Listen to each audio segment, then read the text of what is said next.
Good evening, Mr. President. My name is Mackenzie Allen. I'm a retired law enforcement officer and member of LEAP, Law Enforcement Against Prohibition.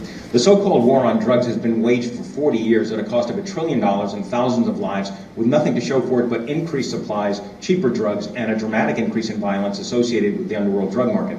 Sir, do you think there will or should come a time for us to discuss the possibility of legalization, regulation, and control of all drugs, thereby doing away with the violent criminal market as well as a major source of funding for international terrorism?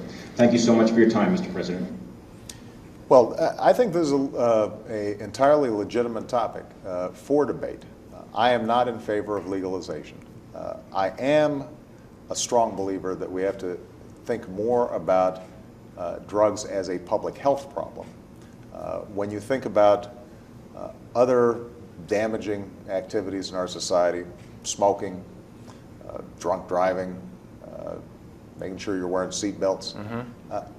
Typically, we've made huge strides over the last 20, 30 years by changing people's attitudes. On drugs, I think that a lot of times we have been so focused on arrests, incarceration, interdiction, that we don't spend as much time thinking about how do we shrink demand. And this is something that within the White House we are looking at very carefully. As I said, any ideas? Well, some of this requires shifting resources, being strategic. Where does it make sense for us to really focus on interdiction? We have to go after drug cartels that not only are selling drugs but are also creating havoc, for example, along the U.S.-Mexican border.